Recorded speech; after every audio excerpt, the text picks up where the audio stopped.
রিমা আর অরবিন্দ দুজনেই স্কুল জীবনের বন্ধু। একসঙ্গে পড়া, একসঙ্গে হাসি, গল্প, ঝগড়া সব মিলে সময় যত গড়ালো জীবনের পথ আলাদা হয়ে গেল। রিমার বিয়ে হয়ে গেল কলেজের শেষ বছরে। স্বামী শান্ত, স্থির স্বভাবের, ভালো চাকরি করত। অরবিন্দ কলকাতায় চলে গেল চাকরির জন্য। বছর দশেক পর একদিন হঠাৎ দেখা।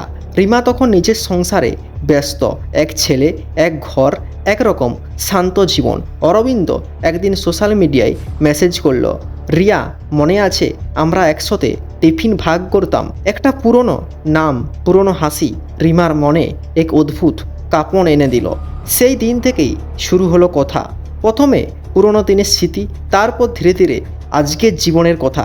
অরবিন্দ বলল, তুই খুশি রিমা?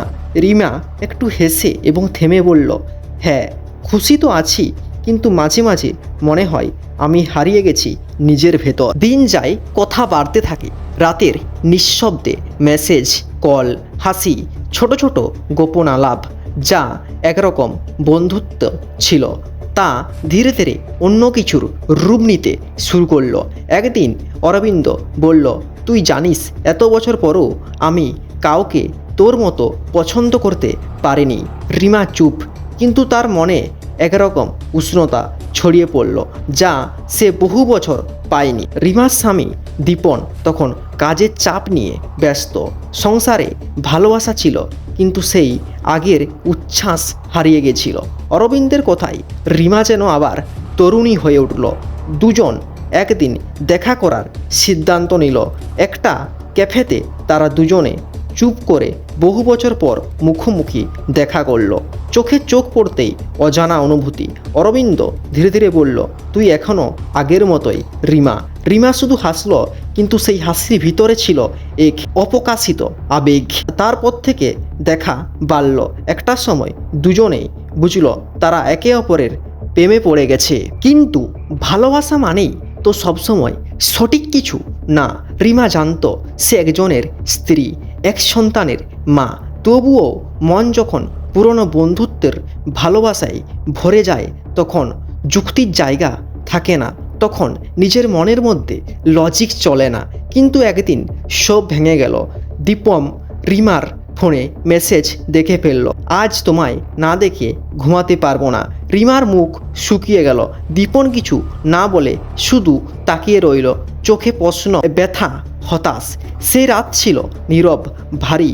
রিমা বুঝল এক মুহূর্তের আবেগ সারা জীবনের সম্পর্ক ভেঙে দিতে পারে। পরের দিন সকালে রিমা ফোন করে অরবিন্দকে বলল, আমাদের বন্ধুত্ব সুন্দর ছিল, কিন্তু আমি এখন তার পারবো না। আমি সংসারী, আমি এক সন্তানের মা, আমি সংসারের দায়িত্বে বাঁধা। তুই আমাকে ভুলে যা অরবিন্দ। অরবিন্দ কিছুক্ষণ চুপ থেকে বলল, রিমা আমি তোকে দোষ দিই না, হয়তো এটুকুই আমাদের কপালে ছিল।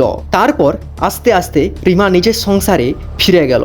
নতুন করে নিজের স্বামীকে সময় দিতে শুরু করলো।